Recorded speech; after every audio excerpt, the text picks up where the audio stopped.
Hello friends, मैं गौरव शर्मा आप सभी का इंस्पायरिंग पर्सनालिटीज शो में स्वागत करता हूं। दोस्तों, डॉक्टर सीरीज में डॉक्टर सुधीर गवारीकर जो एमडी हैं, सीनियर फिजिशियन और कंसल्टेंट हैं, उनसे आज हम मिलेंगे। दोस्तों, कैसे कोरोना की थर्ड वेव से बच्चे और दूसरे लोग सुरक्षित रह सकते हैं, इसके अलावा कोविड-19 के अगेंस्ट वैक्सीन का कितना इम्पोर्टेंट रोल है, इन तमाम जानकारियों के लिए आइए मिलते हैं डॉक्टर सुधीर गवारीकर से।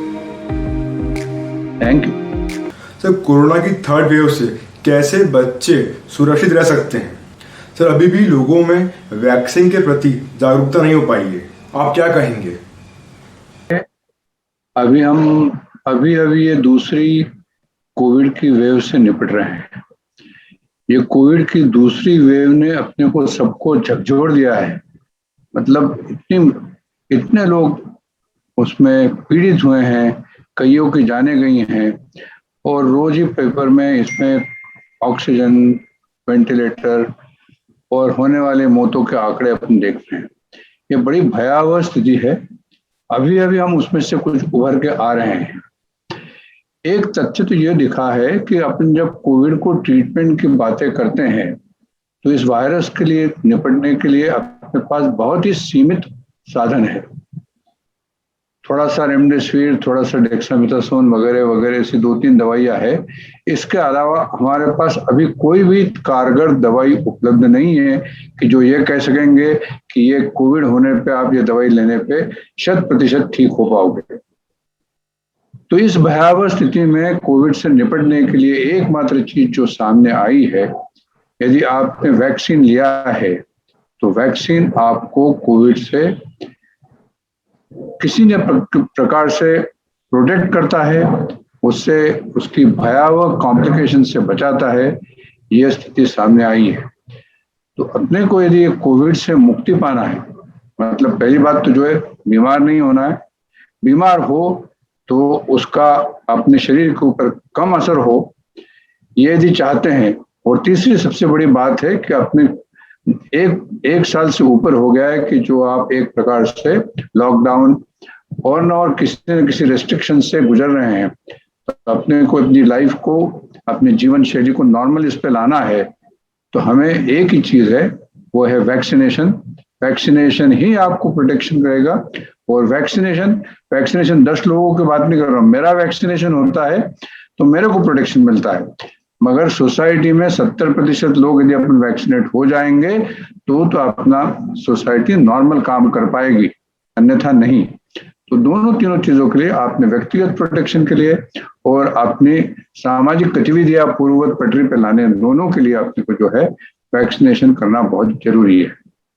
इसके बारे में दूसरी बात ये हो रही है कि वैक्सीनेशन के लिए जब जाता है तो मीडिया के ऊपर, न्यूज चैनलों के ऊपर, और अभी तो व्हाट्सएप यूनिवर्सिटी में बहुत सारी चीजें चलती है। बहुत सारी भ्रांतियां फैलाई जा रही है, मगर ये सब भ्रांतियां है। सबसे बड़ी चीज ये है कि आपको व्यक्तिगत प्रोटेक्शन के लिए वैक्सीन लेना ही है। अब आपने एक दूसरा सवाल पूछा था, कौन सा वैक्सीन? वैक्सीन अभी तो कई प्रकार के हैं। आप ये देखेंगे तो सबसे पहले वो mRNA वैक्सीन आए जो अपने यहाँ अभी उपलब्ध है नहीं। दूसरे जो अपने वैक्सीन आए हैं, कोविशील्ड और कोवैक्सीन, ये वायरस को मॉडिफाई करके उसमें से उसके जो कुछ कण बनाते हैं जिससे अपने को प्रोटेक्शन मिलता है। उसके बारे में कई भ्रांतियां है कि इससे ये हो जाता है। कई तो लोग ये कह रहे हैं कि उससे ही आपकी मौतें हो गई, उससे ही आपको ये हो गया, मगर ये इसमें कोई तथ्य नहीं है। वैक्सीन लेने से आपको बुखार आता है, थोड़ी कमजोरी रहती है, किसी को बुखार 1 या 2 दिन रहा है, शरीर में दर्द काफी होता है, बाकी और कोई इसके साइड इफेक्ट्स है नहीं। बहुत रेयर साइड इफेक्ट जो हुए हैं, लाखों में एक आध को जो हुए हैं, उसके बारे में चर्चा बहुत हुई है, मगर वो याद रखिए कि 1 लाख केसेस में 1 या 2 को इस प्रकार से हुआ है। तो ये बहुत ही कम है। उसके अगेंस्ट में जो आपको प्रोटेक्शन जो मिलता है वो बहुत ज्यादा है। इसलिए ये भ्रांतियों से दूर रहे, वैक्सीनेशन जरूर करवाए। कोविशील्ड और कोवैक्सीन दोनों ही एक प्रकार की वैक्सीन है, जिसमें वायरस जो यूज की है वो अलग अलग प्रकार की है, मगर उसमें से जो प्रोटेक्शन मिल रहा है वो तकरीबन एक में 70-80% है, एक में 80% के ऊपर है। तो दोनों ही वैक्सीन कारगर है, दोनों ही वैक्सीन इफेक्टिव है। और अभी तो आपको चॉइस तो पूछ नहीं रहे हैं, आपको जहाँ पे जो मिल रहा है वो वैक्सीन लीजिए। सर क्या नर्सिंग मदर्स भी वैक्सीन ले सकते हैं? कि ये हमेशा सवाल ये आता है कि प्रेगनेंसी और नर्सिंग मदर्स, प्रेगनेंसी में तो अभी कोई ट्रायल हुई नहीं है, तो प्रेग्नेंट मदर्स के लिए अभी वैक्सीनेशन करना नहीं है, उसका कोई रिकमेंडेशन अभी आया नहीं। प्रेगनेंसी लैक्टेटिंग मदर्स या उनके लिए जरूर जो है ये देखा गया है कि इट इज क्वाइट सेफ, उससे न तो बच्चों को न माँ को कोई दुष्परिणाम है।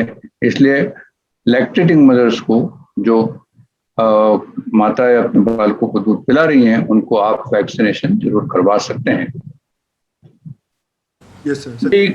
जो है सबसे पहली बात जो है कि वैक्सीनेशन जो चालू हुआ है उसको अभी 6 महीने होने आए हैं, जनवरी से ही चालू हुआ है। तो इन सब वैक्सीन को इमरजेंसी परमिशन मिली हुई है।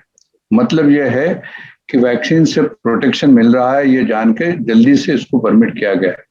उसके बारे में जितनी ट्रायल होना चाहिए, जितने लोगों में परीक्षण होना चाहिए, वो अभी पूरी तरह से हुआ नहीं है। अपने पास डाटा आते जा रहा है, उसके परिणाम आते जा रहे हैं। जैसे जैसे ये परिणाम आते जाएंगे वैसे वैसे उसके बारे में आपका ज्ञान बढ़ेगा, उसके होने वाले फायदे और नुकसान दोनों ही अपने को पता चलेंगे, और उसके साथ अपन ये कहेंगे। अभी बच्चों के लिए वैक्सीनेशन की जहाँ तक बात है 18 साल के नीचे की, इसमें पूरी तरह से डाटा अभी है नहीं, इसलिए जो है ये कहना मुश्किल है कि 18 साल के नीचे वाले बच्चों को वैक्सीनेशन देना चाहिए।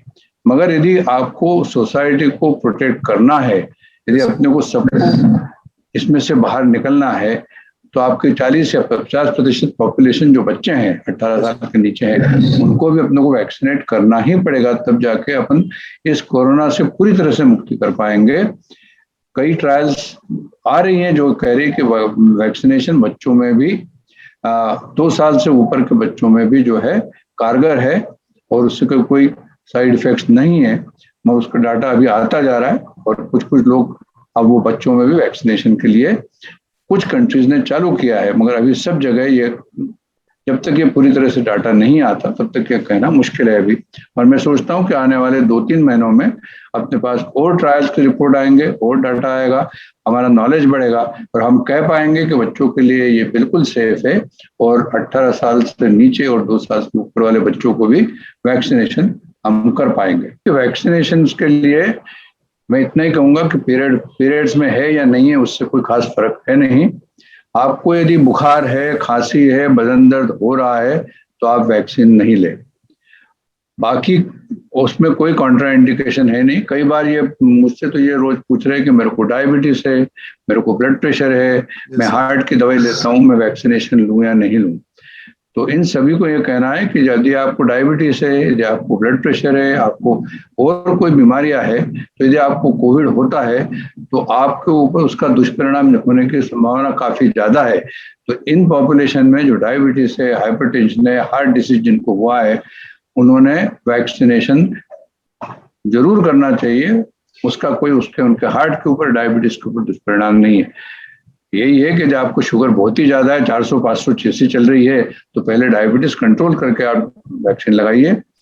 दूसरा यह है कि यदि आप खून पतले करने वाली टैबलेट्स लेती हैं, जैसी एक तो रहती हैं एस्पिरिन टाइप ऑफ गोलियां, वो यदि चल रही है तो आपको वैक्सीन लेने में कोई प्रॉब्लम नहीं है। यदि आप ब्लड थिनिंग एंटीकोएगुलेंट जैसे कि वारफरिन या आजकल कई नई दवाइयां निकली है जैसे रिवरक्सेबैन या एपिक्सेबैन, ऐसी दवाइयां यदि ले रहे हैं तो जरूर देख ले कि आपका कोएगुलेशन या ब्लड क्लॉटिंग नॉर्मल ठीक रेंज में है। क्योंकि जहाँ पे इंजेक्शन लगता है वहां पे जरूर कई बार वहां पे गुठली बन जाती है, खून का ये होता है, और वो जरूर तकलीफ दे सकता है। तो जो खास करके वारफरिन नाम की दवाई के ऊपर है वो अपना INR चेक कर ले, INR वांछित रेंज में हो तो पतली सुई से वैक्सीन लगवाएं। सर कैसे कोरोना की 3rd वेव से किड्स और दूसरे लोग भी सुरक्षित रह सकते हैं? वेव वेव तो जैसी आती है कि जैसा अपना अब ये लॉकडाउन खुलते जा रहा है, लोग बाग बाहर आएंगे, दुकानों पे जाएंगे, भीड़ बढ़ेगी, आपके सामाजिक कार्यक्रम होते जाएंगे, तो आपके लोगों से इंटरेक्शन होके इन्फेक्शन का रेट तो बढ़ता ही है। इन्फेक्शन का रेट बढ़ता है, ये तो एक दूसरे से मेल जुलाप कारण। उसी के साथ साथ वायरस में जो है म्यूटेशन होता है और नई वायरस सर्कुलेशन में आने लगती है। वो तो हर 1-2 महीने 3 महीने में होते जाता है। रोज ये आप पढ़ रहे हो कि यह नई वायरस आ गई, तो अपने यहाँ भी नई वायरस नहीं आएगी ऐसी कोई बात है नहीं, नई वायरस तो आएगी आएगी। जैसा अपनी सामाजिक गतिविधियां बढ़ेगी वैसा अपना एक्सपोजर भी बढ़ेगा।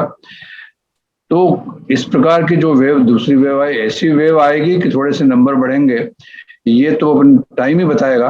और सबसे बड़ी बात जो इस सेकंड वेव ने अपने को बताया है कि जब अपन सब नॉर्मल की तरफ जा रहे हैं तब ये वेव आगे न आए या संक्रमण और नहीं बढ़े, उसके लिए अपने को प्रयास करना है। प्रयास क्या करना है, सबको मालूम है कि आप मास्क पहने, हाथ वॉश करें, सोशल डिस्टेंसिंग बनाए रखें, ये सबको मालूम है। तो इसका पालन करना बहुत कठिन नहीं है। अब साल भर हो गया ये कहते कहते, मैं नहीं सोचता कि इसका पालन बहुत कठिन हो जाना चाहिए। जैसे ही लॉकडाउन खोला कि पूरी पूरी भीड़ सड़कों पे उमड़ रही है।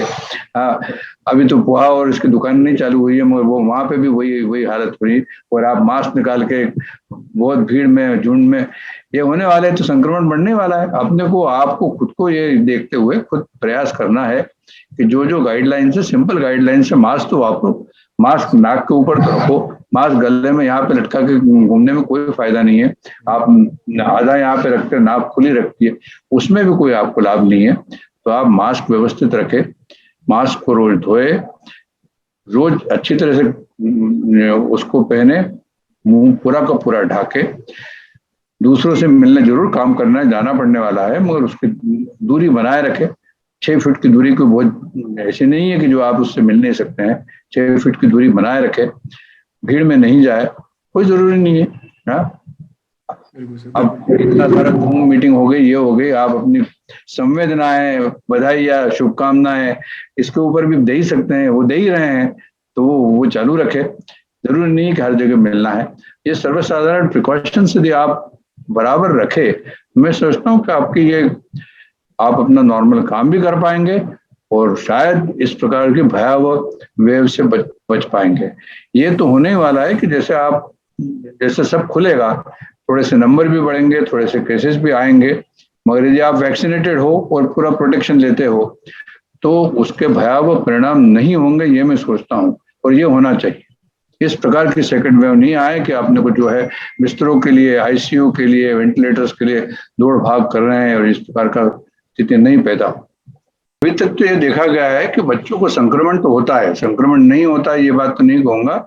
बच्चे एडमिट भी हुए हैं, बच्चों को बुखार भी आए हैं, बच्चों को परिणाम, मगर पहली बात है बच्चों में जो इम्यूनिटी होती है उससे वो भयावहता जो आपने को 45-50 के लोगों को ऊपर में देखी गई है वो नहीं आई है। बहुतों को जो है सर्दी, खांसी, जुकाम, बुखार होके वो ठीक हो जाते हैं। तो ये कहना कि बच्चों में आएगा और वो भयावह होगा, ये डर फैलाने वाली बात है। बच्चे संक्रमित तो होंगे, संक्रमित हुए भी है, इस पे में बहुत बहुत बच्चे संक्रमित हुए हैं, मगर अक्सर ये देखा गया है कि थोड़ा सा सर्दी, जुकाम, हाथ पैर दुखना, हल्का बुखार आके 2-4 दिन में वो ठीक हो जाते हैं। हाँ, तो मैं ये सोचता हूँ बच्चे संक्रमित जरूर होंगे, मगर उस लेवल का भयावहता नहीं आनी चाहिए और नहीं होगी। अब ये तो आने वाला टाइम ही बताएगा।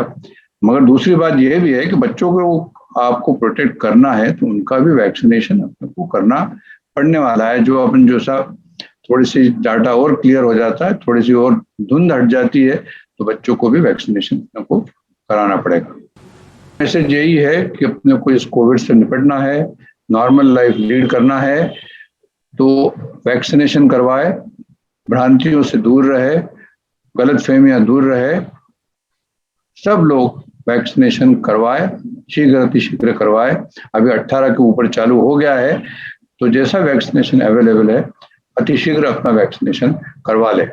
ऐसा है कि मैं तो ये कहूँगा कि आपको कोविड से निपटना है, कोविड से मुक्ति चाहना है, अपनी जीवन शैली वापस लेना है, सामाजिक कार्य में फिर से उतरना है, ये लॉकडाउन से निकलना है, तो हमें सबको वैक्सीनेशन ही एक उपाय है, एकमात्र उपाय है। वैक्सीनेशन से डरिए नहीं, वैक्सीनेशन से की भ्रांतियों से दूर रहे। और अभी जो 18 से ऊपर जिनको वैक्सीनेशन की ये सहूलियत मिल रही है, वो अपना वैक्सीनेशन अतिशीघ्र करवाए। आपको कोई भी शंका है, उसके समाधान के लिए डॉक्टर से ये है, उनसे आपकी शंकाएं पूछ लीजिए, भ्रांतियां दूर करके वैक्सीनेशन अतिशीघ्र करवाए। थैंक्स सर, आप शो में आए, थैंक यू सो मच। हाँ, थैंक यू।